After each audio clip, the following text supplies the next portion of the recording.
हाय, आपके साथ मैं हूँ Surbhi Sharma. India TV YouTube channel subscribe करिए, बेल आइकन दबाएं।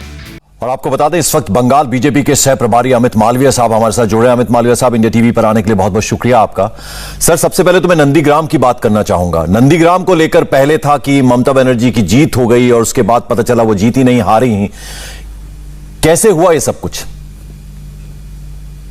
मुझे कभी भी इस बात का संदेह नहीं था कि ममता बनर्जी नंदीग्राम से हारेंगी। और ये जो पहले खबर आई वो किसने चलाई, कहां से आई, मुझे इसकी जानकारी नहीं। लेकिन जब रिटर्निंग ऑफिसर ने आधिकारिक रूप से घोषणा करी कि शुवेंदु अधिकारी जो भाजपा के प्रत्याशी थे वो नंदीग्राम से जीते, तब ये बात सामने आई। और ये सच है कि ममता बनर्जी जो मुख्यमंत्री थी प्रदेश की, वो इस चुनाव में नंदीग्राम से लड़ी और वहां से अपनी सीट हार गई। सवाल ये उठता है कि क्या नैतिकता इस बात की गवाह करती है कि अब ममता बनर्जी दोबारा से मुख्यमंत्री पद पर बैठे। लेकिन ये उनकी पार्टी का निर्णय है। लेकिन उनकी इस हार ने उनकी पार्टी की जीत में एक किरकिरी जरूर पैदा करी है।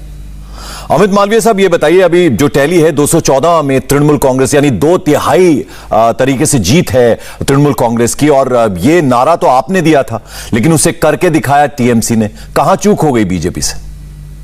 देखिए, ये बात सही है कि हमारी जो अपेक्षा थी उससे हम काफी नीचे रहे। लेकिन आपको यह भी समझना होगा कि भारतीय जनता पार्टी बंगाल में कभी भी एक महत्वपूर्ण या एक बहुत ही बड़े प्रभावी राजनीतिक दल की तरह नहीं रही है। पिछली विधानसभा में हमारी 3 विधायक थे और इस बार ये आंकड़ा 75 और 80 के बीच इस वक्त चल रहा है। तो ये हमारे लिए एक बहुत बड़ी बढ़त है। आज बंगाल में भारतीय जनता पार्टी प्रमुख विपक्ष के रूप में खड़ा हुआ है। और पिछले 7 दशक में बंगाल में सिर्फ वाम दल या वाम विचारधारा से जुड़ी हुई पार्टियां ही रहती थी। पहली बार ऐसा हुआ है कि बंगाल में एक बड़ा विचारधारा का परिवर्तन देखा गया है। और अब बंगाल की जो पॉलिटिक्स है वो 2 ध्रुवों पे खड़ी है और उसके एक ध्रुव पे भारतीय जनता पार्टी खड़ी है और दूसरे ध्रुव पे तृणमूल कांग्रेस है। वाम दल और कांग्रेस ने इस चुनाव में जिस प्रकार की अपनी भूमिका निभाई, एक तरीके से अपने कैंपेन को ही छोड़ दिया, जिसकी वजह से ममता बनर्जी को यह बड़ी जीत मिली। इस बार वो शायद भारतीय जनता पार्टी को रोकने में सफल जरूर हुए हैं। हाँ। लेकिन आने वाले चुनावों में इनका अस्तित्व पूरी तरीके से खत्म हो जाएगा और भारतीय जनता पार्टी और तृणमूल कांग्रेस बंगाल की राजनीति के 2 ध्रुव रहेंगे। अमित जी, वापस जरा नंदीग्राम पे मैं लौटता हूं। 5 दिन बैठी रही ममता बनर्जी नंदीग्राम में, तो क्या उन्हें लगता था, उन्हें एहसास था इस बात का कि वो सीट निकालना बहुत मुश्किल है उनके लिए? देखिए, स्वाभाविक रूप से ममता बनर्जी इस बात को जानती थी कि ये चुनाव उनके लिए बहुत मुश्किल है। नंदीग्राम भी मुश्किल था और बंगाल भी बहुत मुश्किल था। अगर आप देखें, पूरे चुनाव भर में ममता बनर्जी ने बार बार इस बात को कहा कि सभी विपक्षी दलों को साथ आना चाहिए, गठबंधन बनाना चाहिए, भाजपा को रोकना है। और भाजपा ने पूरी जान लगा के ये चुनाव लड़ा। हमारे नेतृत्व ने जिस प्रकार से पार्टी को इस चुनाव के मैदान में उतारा, कहीं ना कहीं जनमानस के मन में भी ये बात थी कि भारतीय जनता पार्टी एक प्रभावी दल के रूप में उभरेगा। और सच भी ये है कि हमें 40% के आसपास वोट शेयर आज भी मिला है। 75 सीटें होने के बावजूद भी हमारे पास 40% वोट शेयर है। ममता बनर्जी और हमारे बीच में इतनी सीटों का अंतर इसलिए है क्योंकि लेफ्ट ने और कांग्रेस ने अपने पूरे कैंपेन को छोड़ दिया, ताकि उनका जो वोट था वो सीधा टीएमसी में जाकर जुड़ गया। इसलिए इस चुनाव में ममता बनर्जी को जिस प्रकार की सीटें मिली हैं वो मिली हैं। अमित मालवीय साहब, भवानीपुर उन्होंने छोड़ा और नंदीग्राम को चुना। उन्होंने कहा आपने चैलेंज किया, बीजेपी ने चैलेंज किया, इसलिए मैंने एक्सेप्ट किया। और बहुत मार्जिन नहीं है, 1700 के अंतर से हारी है। हमने उनको चैलेंज नहीं किया था। ममता बनर्जी जानती थी कि अगर वो भवानीपुर से लड़ती तो वो चुनाव नहीं जीत सकती थी। इसलिए अपनी हार से डर कर वो भवानीपुर छोड़ के नंदीग्राम गई और नंदीग्राम में भी चुनाव हार गई। ये सच्चाई है। हमने ममता बनर्जी को कभी नहीं कहा कि आप अपनी सीट छोड़ दीजिए। ममता बनर्जी जानती थी कि वो यहां से नहीं जीत सकती हैं और नंदीग्राम से भी हार गई। शायद इनको इस बात की कल्पना ही नहीं हो। 50,000 की बात कर रहे थे शुभेंदु अधिकारी, केवल 1700 से जीते हैं नंदीग्राम में। देखिए, जीत होती है, चाहे वो 1 वोट से हो, चाहे 1700 वोट से हो, चाहे 50,000 वोट से हो। आज की तारीख में ममता बनर्जी का कि पार्टी को चाहे 200 से अधिक सीटें मिली हो, लेकिन कहीं ना कहीं ममता बनर्जी जानती हैं कि वो अपना खुद का चुनाव हार गई हैं। ये एक बहुत बड़ा धक्का है उनके नेतृत्व को, उनके नैतिक अधिकार को। जब वो मुख्यमंत्री पद की अगर शपथ लेंगी तो उनसे बार बार ये सवाल पूछा जाएगा कि जो नेता अपना खुद का चुनाव हार जाए वो किस प्रकार से मुख्यमंत्री बन सकता है। ये सवाल उनसे बार बार पूछे जाएंगे और अगले 5 साल तक उन्हें इस बात की याद दिलाई जाएगी कि वो नंदीग्राम से चुनाव लड़ी थी और वहां से वो चुनाव हार गई थी। सर, प्रेस कॉन्फ्रेंस की ममता बनर्जी ने अब से कुछ देर पहले जीत के बाद उन्होंने कहा कि ये जो है पूरा देश की जीत है एक तरह से। उन्होंने ये बात कहा और साथ साथ कहा वो अब कोर्ट जाएंगी क्योंकि जितने कम मार्जिन से शुभेंदु अधिकारी जीते हैं उन्हें पूरा लगता है कि कुछ गड़बड़ हुई है। अब वो कोर्ट जाने की बात कर रही हैं। देखिए, पहली बात तो जो ममता बनर्जी ने अपनी प्रेस कॉन्फ्रेंस में कहा कि ये देश की जीत है, ये बातें प्रेस कॉन्फ्रेंस में कहना बहुत अच्छा लगता है, लेकिन पूरे बंगाल में उनके कार्यकर्ता अराजकता फैला रहे हैं। भाजपा के कार्यकर्ताओं के घरों पर, भाजपा के कार्यालय पे हमले करे जा रहे हैं, उनको सर, मैंने आपके ट्वीट्स देखे, अभी विष्णुपुर की घटना का आपने जिक्र अपने ट्वीट में किया, उसके अलावा आरामबाग में एक आपका दफ्तर जला है, उसका भी जिक्र किया आप। जी, इसके अलावा और बहुत सारी जगह पे इस प्रकार की घटनाएं हो रही हैं। मैं चाहूंगा कि अगर ममता बनर्जी प्रदेश की मुख्यमंत्री के रूप में अपने सभी नागरिकों की चिंता करती हैं तो उन्हें सबसे पहले अपने कार्यकर्ताओं को हिंसा ना करने की हिदायत देनी चाहिए। जहां तक इलेक्शन कमीशन के खिलाफ कोर्ट जाने का विषय है, यह उनका अधिकार है, वो जा सकती हैं और इलेक्शन कमीशन को जो अपनी सफाई में कहना है वो कहेगा।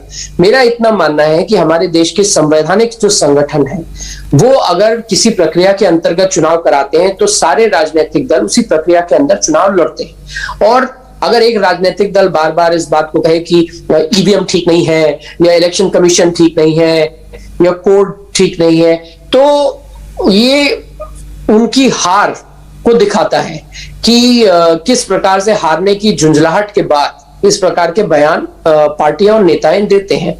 ममता बनर्जी जीती हैं, अगर उन्हें फिर भी किसी बात की झुंझलाहट है, शायद अपने नंदीग्राम से हार की झुंझलाहट होगी, तो उन्हें इलेक्शन कमीशन जरूर जाना चाहिए और उन्हें कोर्ट भी जाना चाहिए इलेक्शन कमीशन के खिलाफ। दिल की तसल्ली कर लेनी चाहिए ताकि अगली बार जब वो चुनाव हारे तो ये बहाने ना दे कम से कम। अमित मालवीय साहब, एक सवाल है, उसमें 2 सवाल छिपे हुए हैं। पहला तो ये कि जब पहला फेज हुआ था तो गृहमंत्री भी आए थे, उन्होंने कहा कि 27 सीटें हम जीत रहे हैं, जिसको लेकर कहा गया था टीएमसी की तरफ से कि चुनाव आयोग में शिकायत की जाएगी कि पहले से कैसे पता है कि आप 27 सीटें जीत रहे हैं। फिर दूसरे फेज के बाद भी कुछ इस तरह की बातें हुई थी, तो कहीं वो ओवर कॉन्फिडेंस तो नहीं था? और दूसरी चीज ये कि अब जब इतनी शानदार जीत हासिल की है तृणमूल कांग्रेस ने, तो बजाय ये कहने की वो शानदार जीत है, आपने सिर्फ नंदीग्राम का मुद्दा उठा दिया है कि अब उन्हें मॉरल ग्राउंड्स पे सीएम नहीं बनना चाहिए क्योंकि वो अपना ही चुनाव हार गई।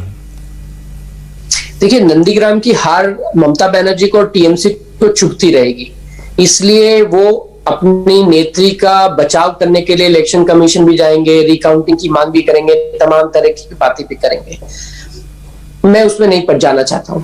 जहां तक आपका सवाल है, भाजपा ने पहले चरण में, दूसरे चरण में और चौथे चरण जो हमारा आकलन था उसके अनुसार हमारी जो परफॉर्मेंस थी वो बहुत अच्छी थी, लेकिन कहीं ना कहीं मुझे ऐसा लगता है कि वाम और कांग्रेस का जो वोट है, क्योंकि उन्होंने अपने कैंपेन को एक तरीके से स्थगित कर दिया, वो टीएमसी में जाकर जुड़ गया, जिसकी वजह से हमारे आकलन के विपरीत ममता बनर्जी को उन क्षेत्रों में भी बड़ी बढ़त मिली है। यही कारण है कि हम 75 और 80 के बीच में अभी फिलहाल हैं। अगर लेफ्ट और कांग्रेस अपना चुनाव लड़ता और चुनाव जीतने की दृष्टि से लड़ता तो हम शर्तीय सरकार बनाते, क्योंकि ममता बनर्जी और हमारे वोट शेयर में फिर कोई फर्क नहीं रहता। उसके बाद सीट बर सीट कौन सी पार्टी को ज्यादा समर्थन मिला उसके आधार पर चुनाव का निर्णय होता है। लेकिन जिस प्रकार से दिल्ली में आपको ध्यान होगा, कांग्रेस ने एक तरीके से अपना कैंपेन छोड़ दिया और उसकी वजह से आम आदमी पार्टी जीत गई। बहरहाल भाजपा को तो रोकने में तो वो सफल हुए, लेकिन कांग्रेस का अस्तित्व आज दिल्ली में खत्म हो गया है। उसी प्रकार से वाम दलों का और कांग्रेस का अस्तित्व बंगाल में भी पूर्ण रूप से चुनाव के बाद खत्म हो जाएगा।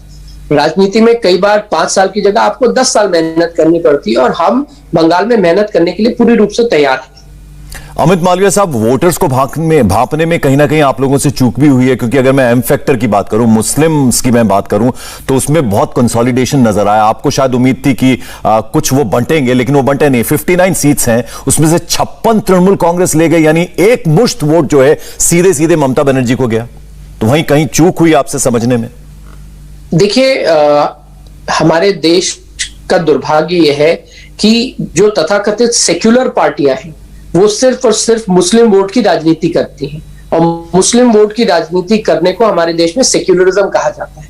अगर आप हिंदू वोट की बात करें तो आप कम्युनल हो जाते हैं, या आप सबको साथ लेके चलने की बात करें तो आप कम्युनल हो जाते हैं। सच्चाई ये है कि बंगाल में चाहे वो वाम पंथ के दल हो, कांग्रेस और अब्बास सिद्दीकी जो एक साथ लड़े थे, या फिर तृणमूल कांग्रेस हो, दोनों ही दल मुस्लिम वोट अपने तरफ ले जाना चाहते थे। हुआ ये कि कांग्रेस और वाम दलों ने अपने कैंपेन को छोड़ दिया, जिसकी वजह से एक मुश्त मुस्लिम वोट टीएमसी की तरफ पड़ा। आपको ध्यान होगा कि ममता बनर्जी ने अपने चुनावी भाषणों में खुले आम इस बात को कहा कि मुसलमान अपना वोट खराब ना करें और तृणमूल कांग्रेस को वोट दें। जो नेत्री इस प्रकार से खुलेआम कम्युनल अपील करें, एक समुदाय विशेष को वोट करने के लिए अपील करें, इसका संज्ञान इलेक्शन कमीशन को लेना चाहिए। और बंगाल की जनता को भी यह समझना चाहिए कि अगर एक समाज को और एक धर्म विशेष के लोगों को लेकर ही अगर वहां की मुख्यमंत्री चल रही हैं, तो कहीं ना कहीं जो हिंदू समाज है यहाँ पे, उसको द्वितीय श्रेणी का नागरिक बना के। अमित मालवीय साहब, हमने नंदीग्राम में देखा, क्या सभी रैलीज में हमने ममता बनर्जी को देखा, जिसे आप तुष्टीकरण की बात कह रहे हैं, उसे ममता बनर्जी सर्वधर्म की बात करती थी। वो कहती थी कि मैं जय श्री राम भी बोल सकती हूं, मैं जय मां काली भी बोल सकती हूं, और मैं अल्लाह अकबर भी बोल सकती हूं। ये तमाम बातें वो कहती थी।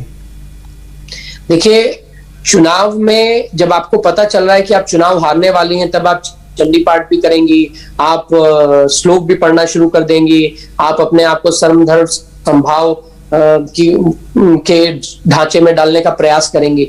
लेकिन जब आप मुख्यमंत्री थी, तब बंगाल में दुर्गा विसर्जन को आपने रोक दिया। ये सच्चाई है। जब जब मुहर्रम का जुलूस निकलता था, दुर्गा विसर्जन के लिए लोगों को कोर्ट में जाके परमिशन लेनी पड़ती थी। यहाँ के सरकारी स्कूलों में सरस्वती वंदना बंद करा दी गई। यहाँ पर बांग्ला की जगह उर्दू को प्राथमिकता दी जाने लगी। आपने मौलवियों को महीने का एक मुआवजा देने की प्रक्रिया शुरू करी। ये सब चीजें आपने मुख्यमंत्री रहते हुए करी। चुनाव में आपको हिंदू और मंदिर और श्लोक और चंडी पाठ याद आने लगे, उससे तो पता चलता है ना कि आप अपनी तुष्टीकरण की राजनीति से कितनी घबराई हुई है। सर, उन्होंने क्या किया? सर, उन्होंने क्या किया वो आप गिना रहे हैं, लेकिन ममता बनर्जी लगातार ये कहती नहीं। तृणमूल कांग्रेस, उन्होंने प्रधानमंत्री के बांग्लादेश दौरे को पर सवाल उठाए, उसके टाइमिंग पर सवाल उठाए, और उसका सीधा सीधा फायदा भी आपको हुआ है। मतुआ जो समाज है वो बीजेपी के फेवर में दिखा पूरे इस चुनाव के दौरान, और रिजल्ट्स में भी दिख रहा है। देखिए, बंगाल की राजनीति को अगर आप नजदीकी से समझने का प्रयास करेंगे तो आप पाएंगे कि बहुत बड़ा समुदाय है यहाँ पे, चाहे वो मतुआ समाज हो, चाहे राजवंशी समाज हो, या फिर जनजातीय समाज हो। कहीं ना कहीं इनकी उपेक्षा वाम दलों ने, जब लेफ्ट की यहाँ सरकार थी, उसके बाद ममता बनर्जी ने करी। सिर्फ भारतीय जनता पार्टी एक ऐसा दल है जिसने सीए के माध्यम से या जनजातीय समाज के लिए जो स्पेसिफिक कदम उठाए गए, उसके माध्यम से उनकी जो आकांक्षाएं थी, उनके जो एस्पिरेशन थे, उनको छूने का प्रयास किया। हमने पहली बार बंगाल की राजनीति में लोगों की जो एस्पिरेशन थी, जो आकांक्षाएं थी, उनकी बात करी। उससे पहले ममता बनर्जी एक ओवर आर्किंग नैरेटिव के अंतर्गत इन सारे लोगों की जो एस्पिरेशन थी, उसका कोई ख्याल नहीं रखती थी। ममता बनर्जी इस बात से बिल्कुल घबराई हुई थी, क्योंकि बहुत बड़ी संख्या में मतुआ समाज ने, राजवंशी समाज ने, जनजातीय समाज ने भारतीय जनता पार्टी का समर्थन किया 2019 के चुनाव में और 2021 के भी चुनाव में। मुझे ऐसा लगता है कि अब चुनाव जीतने के बाद में ममता बनर्जी ने हर समुदाय का, हर वर्ग का ध्यान रखना चाहिए, और तुष्टीकरण की राजनीति से ऊपर उठ के हर नागरिक को एक समान समझकर सरकार चलाने का प्रयास करना चाहिए। अमित मालवीय साहब, नंदीग्राम में जो हारी हैं ममता बनर्जी, क्या वो एक तरह से पूरे बंगाल का उनके लिए कोई संदेश है, उससे सबक लेना चाहिए उन्हें, या कुछ कहना चाह रहा है नंदीग्राम ने जो हराया है ममता बनर्जी को? देखिए, बिल्कुल नंदीग्राम के लोग जानते थे कि ममता बनर्जी प्रदेश की मुख्यमंत्री हैं और अगर टीएमसी जीतती है तो दोबारा मुख्यमंत्री बनेंगे, लेकिन फिर भी नंदीग्राम के लोगों ने शुभेंदु अधिकारी को जिताया। ये कहीं ना कहीं ममता बनर्जी के लिए बड़ा संदेश है कि घमंड की राजनीति उतना ही आप तक आपको ले जा सकती है जितना नंदीग्राम के लोगों ने किया। और मुझे लगता है कि ममता बनर्जी को इससे बड़ी सीख लेनी चाहिए और दोबारा से जब वो मुख्यमंत्री बने, क्योंकि मुझे नहीं लगता कि वो और किसी को मुख्यमंत्री बनने देंगे हारने के बावजूद भी, तब उन्हें प्रदेश के हर नागरिक को एक समान मानकर उनको आगे ले जाने का, उनके लिए काम करने का प्रयास करना चाहिए। सर एक आखिरी सवाल है मेरा, तमाम तरह की बातें बीजेपी की तरफ से चुनावी कैंपेन के दौरान कही गई, गृहमंत्री ने बातें बोली, राजनाथ सिंह जी वहां गए, आपके अध्यक्ष वहां पर गए, तमाम लोग वहां पर गए, प्रधानमंत्री जी भी 20 रैलियां उन्होंने की, भाईपो की बात हुई, सिंडिकेट की बात हुई, कट मनी की बात हुई, गुंडागर्दी की बात हुई, गोलीबाजी, बमबाजी, सबकी बात हुई, महिलाओं के लिए लेकर बहुत सारी बातें हुई, लेकिन जिस तरह से 215 सीटें मिली हैं, सर लग रहा है कि वो सारी बातों को नकार दिया बंगाल की जनता ने। देखिए, चुनाव में जो जीतने वाला दल होता है उसकी हर बात को सही माना जाता है, और अगर हारने वाले दल ने बहुत सारी सही चीजें भी करी हो लेकिन अगर जीत के करीब ना पहुंचे तो उस पर सवाल खड़े होने लाजमी है। आपकी बात उस तर्ज पर ठीक है, लेकिन ये जो हमने विषय इस चुनाव में उठाए ये सारे सही विषय हैं। कट मनी का विषय है, तुष्टीकरण का विषय है, भ्रष्टाचार का विषय है, भाईपो का विषय है, और इन सारे विषयों को हम दोबारा उठाएंगे और हमें उम्मीद है कि बंगाल की जनता कभी ना कभी इन बातों को देखकर। चलिए सर, आपके लिए कम से कम ये बड़ी उपलब्धि है कि 3 सीट से 75 पर वो नंबर आता हुआ नजर आ रहा है, तो एक ठोस विपक्ष होगा पश्चिम बंगाल में, एक नया विपक्ष होगा, और जाहिर बात है जनता की वो आवाज उठाता रहेगा, क्योंकि जनता की नुमाइंदगी आप भी करेंगे 75 सीटों के साथ। बहुत बहुत शुक्रिया, हमारे लिए आपने वक्त निकाला, इंडिया टीवी से बात की। अमित मालवीय, शुक्रिया आपका। धन्यवाद।